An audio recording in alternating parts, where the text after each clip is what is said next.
Welcome back to my channel. সবাই কেমন আছো? আশা করি সবাই ভালো আছে, আমিও খুব ভালো আছি।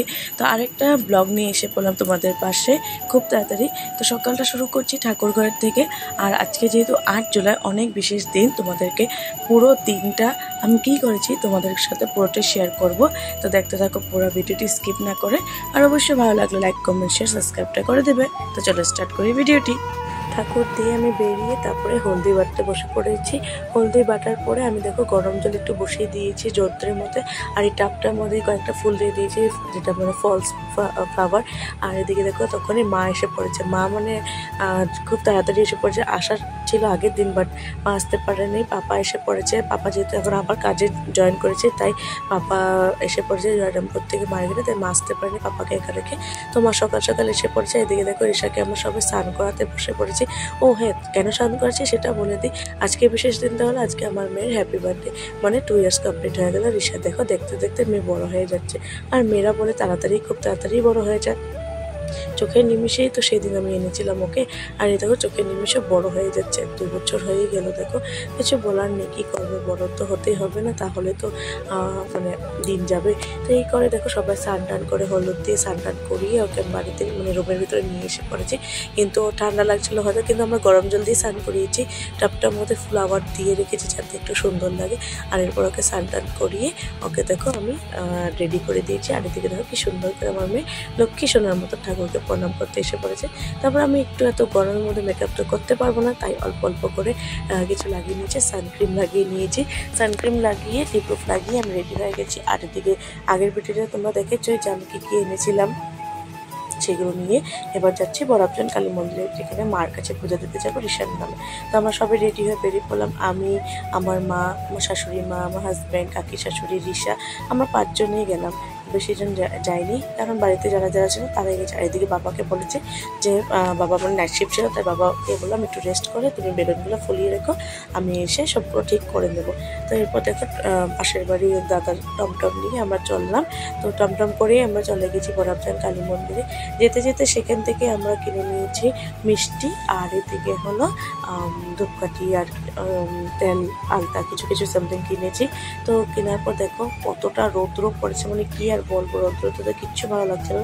কিন্তু কি করবো, মার কাছে যাবো যখন গরম, রৌদ্র, বৃষ্টি কিছু দেখা যায় না। এরপর দেখো বরাবজান কালী মন্দিরে এসে পড়েছি। এসে দেখো কতটা সুন্দর লাগছে মন্দিরটাতে। যখন এসে তখনই অনেক ভালো লাগে।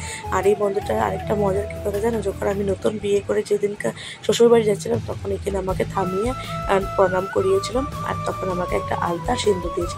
প্রতিটা ব্রাইডকেই দেয়, এটা শুধু আমাকে দেয়, প্রতিটা ব্রাইড এখানে যখন মাথা মানে নামিয়ে প্রণাম করে যায়, তখন এখানে পুরুষ বসে ওদেরকে সবাইকেই দেয়। তো আমাকেও দিয়েছিল, সেটাই মনে পড়ছে তোমাদের কাছে শেয়ার করবে। তারপর আমার ঋষারও অন্নপ্রাশন, প্রথম অন্নপ্রাশনে যেটা ভাত হয় সেটা এখান থেকেই ভোগের প্রসাদ খেয়ে ঋষার অন্নপ্রাশন হয়েছিল। তারপর আমার মার জন্য যেটা যেটা আমরা এনেছিলাম সেটা একদম সুন্দর করে পুজো করে দিয়েছি পুরোহিত মশাই।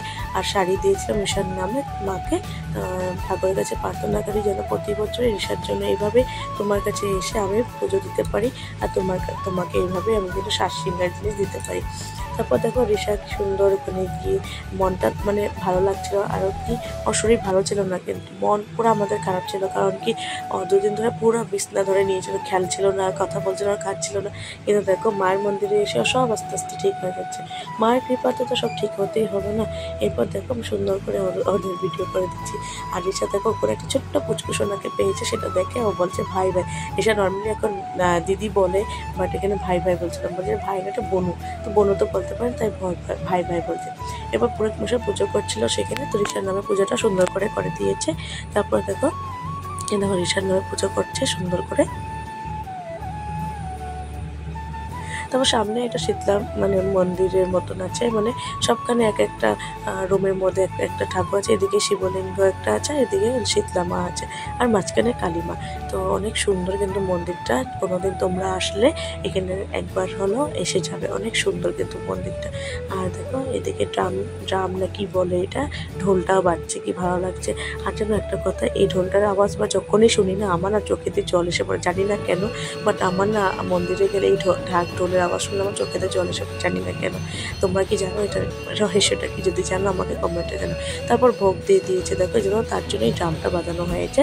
তো দেখো পুরোহিত মশাই পুজো করছে, আর এদিকে শিবলিঙ্গ এখানে সে মহাদেবের এখানেও ভোগ দিয়েছে, সেখানেও পূজা করা হয়েছে। তারপর আমরা বাতি টাতি জ্বালিয়ে পুরো সুন্দর করে পুজো করে নিয়েছি। তারপরে দেখো আমাদেরকে এই যে পঞ্চপ্রদীপের এই বাতিটা নিয়েছি, আমরা ঋষাকে দিয়েছি, আমি নিয়েছি, সবাইকে দিয়েছি। অনেক মানুষ এসেছিলো, সবাই পুজো করতে এসেছে, সবাইকে দিয়েছে। তারপরে কালীমাঠ, আগেরটা ছিল মহাদেবের, তারপরটা কালীমাঠ ছিল। তো আমরা সবাই প্রদীপের সেই আশীর্বাদটা নিয়ে নিয়েছি। ঋষাকে তো ভালো করে দিয়ে দিয়েছে, পাপা ঠাম্মি দুদুন সবাই দিয়ে দিয়েছে, আমার দিতে হয়নি, তো আমি তার একবার হয়ে দিয়েছি। তারপর দেখো এই যে পুরোহিত মশাই এখানে আর পূজা করছে। তারপর আমরা অঞ্জলি নিতে যাব, তাই এদিকে দেখো ভোগের প্রসাদটা নামানো হয়ে গেছে। তো এবার দেখো আমরা যাবো অঞ্জলি নিতে। তো অঞ্জলি নিয়ে না একটা কথা বলছি, তোমাদের সাথে শেয়ার করছি, এতটা ভালো লেগেছে। অন্য সময় না কি হয়, যখন মানে যাই তো কিছু না কিছু একটা না দুটা ওয়ার্ড ভুলে হয়, যে জানি না কেন, হয়তো এত সাউন্ডের মাঝখানে হয়তো ভুল হয়ে যায়, তাই ক্ষমা চেতে চেতে দিন যায়। কিন্তু এবার যেন একটাও আমি ভুল বলি না, এতটা ভালোভাবে পুরোহিত মশাই মানে সুন্দর করে আমাদেরকে মন্ত্রগুলো বলেছে, আর একটা একটা স্পষ্ট করে বলছে। এরপর দেখো ঋষা দুজনের সাথে বসে মোবাইল দেখছিল, কারণ কি সবাই যদি অঞ্জলি দিতে চাই তো ঋষাকে কে দেখবে, তাই। তারপর দেখো শিবলিঙ্গটা তোমাদের সাথে শেয়ার করে দিলাম, কত সুন্দর কত বড়।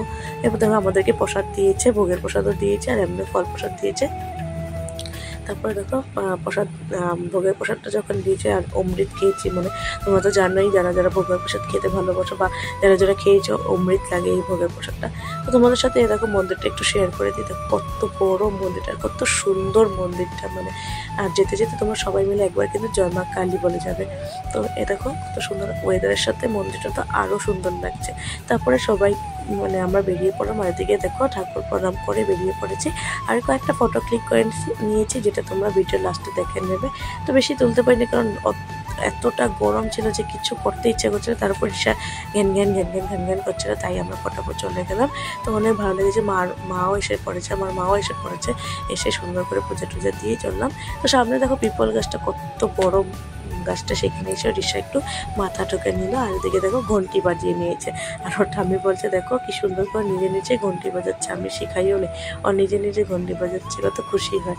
তো এইভাবে কাটলো আমাদের মন্দিরের জার্নিটা। তারপর আবার টমটম করে চললাম বাড়ির দিকে। তো বাড়ির দিকে যেতে ঋষার বাবা বললো যে চলো তোমাদেরকে একটু চা খাওয়াই দিই, কারণ যেহেতু আমরা উপোস ছিলাম সবাই, তাই একটু চাও খেয়ে নেবো বাড়ির থেকে, কারণ বাড়িতে গিয়ে তো মানে শ্বাস নেওয়ার সময় পাবো না, তাই। আর আমরা বেরিয়েছিলাম 11টার সময়, বাড়িতে যেতে যেতে বেজে গেছে 1:30টা। তো ভাবো তো কতক্ষণ লেগে গেছে। আর এদিকে মা রান্নাবাড়ি করে এসেছিলো, তো একটু সুবিধা পেয়েছি, কারণ বাবা বাড়িতে ছিল তার জন্য। আর সবাই আসবে, তো খিদা যদি পায় তাহলে ভাত খেয়ে নেব। তারপর আমরা গেলাম এই রেস্টুরেন্টটাতে, এখানে সব কিছু পাওয়া যায়, চাট থেকে আরম্ভ করে চা পর্যন্ত সব কিছু। তো আমরা এখানে গিয়ে একটু বসলাম, তারপর আমি ভিতরে গিয়ে দেখলাম কি অর্ডার করবো। তো তার আগে দেখি ঋষার পাপা সিঙ্গারা অর্ডার করে দিয়েছে, চা সিঙ্গারা। তো আমি বললাম সিঙ্গারাটা কেন নিয়েছো, অন্য কিছু নিতে পারতে। বললো যে না কিছু না, এখানে সিঙ্গারাটা অনেক টেস্টি, খেয়ে নাও। তো খেয়েতেই আমার চা আর সিঙ্গারা খেতে বসে পড়লাম। তারপরে আমার ইচ্ছা করছিল একটা ঠান্ডা খাবার অনেকটা, কারণ কি এত গরম না, তার জন্য ভাবছিলাম যে ঠান্ডা খাবো, কিন্তু পাপা চাই নিয়ে নিয়েছে। তো বললাম যে পরের দিন নিবে, আর কথা বলতে বলতে ভুলেই গেছি, আর নেওয়াই হয়নি। তারপর ভাবলাম আইসক্রিম খাবো, কিন্তু আইসক্রিম খাবো ভেবেও খাইনি, কারণ আমি যদি আইসক্রিম খাই ঋষা আমার থেকে খাবে, আর ঋষার শরীরটা একদম ভালো না, তাই আইসক্রিমও স্কিপ করে দিলাম। তোমাদেরকে একটা কথা বলি, মন্দিরে গিয়ে ভালো করে ভিডিও করার কারণটা বলে দিচ্ছি। ভালো করে করতে পারিনি, কারণ আমার মা আর আমার হাজব্যান্ড একদম একের মতের কথা বলে যে মন্দিরে এসেছে ভালোভাবে পুজো করো, কি এত মোবাইল নিয়ে বসে থাকো, মোবাইল নিয়ে ভিডিও করছো, করবে না, ভালো লাগে না। মানে আমি যদি বলি না একটু আমাকে ভিডিও করে দাও বা আমি ফটো ক্লিক করবো, এরকম কিছু করে দেবো না। আমার মাও ভালোবাসে না, আর আমার হাজব্যান্ডও ভালো, তাই আমি অনেক অনেক জায়গাতে দেখলাম ভালো করে ভিডিও আর ফটো দিতে পারি না তোমাদেরকে। তো এরপর দেখো ওর বাবা বলে ঢোকলা খাবে নাকি, ঢোকলা একটা এনে দিলাম, অনেক টেস্টে ছিল, যেটা পরে খাওয়ার পরে বললাম যে কেন যে মিস করলাম, কারণ আমি বলেছি আমি খাবো না, পরে খাওয়ার পর এত টেস্টি লেগেছে যে কেন খাবো না ভাবছিলাম। তারপর আমরা পান খেলাম সেখানে। তো আমার বলেছি যখন নেক্সট টাইম আসবো তখন আমি ঢোকলাই খাবো, কিন্তু বলো ঠিক আছে নিয়ে যাবো। তারপরে আমরা শর্টকাট রাস্তা দিয়ে যাবো ভেবেছি, কিন্তু শর্টকাট তো যাইনি, লং কাট হয়ে গেছে, এত দূর ছিল যে কোমর ব্যথা হয়ে গেছে। আর কথা বলতে বলতে এবার দেখো বাড়িতে এসে পড়লাম, আর সেখান থেকে এসে বাড়িতে দেখো সবাই ঢুকে পড়েছি। আর বাড়িতে এসে দেখি কি সবাই মানে আসার ছিল, তো সবাই পিসি আর মামনে এসেছে, আর কেউ আসেনি, কারণ সবাই আসবে সন্ধ্যার সময়, জানি তাদের ঘরে এসে পড়েছে। তো ভিডিওটা এখানে শেষ করছি, কেমন লাগবে জানাবে, ভালো লাগলে লাইক কমেন্ট শেয়ার সাবস্ক্রাইবটা অবশ্যই করে দেবে। চলো টাটা, বাই বাই।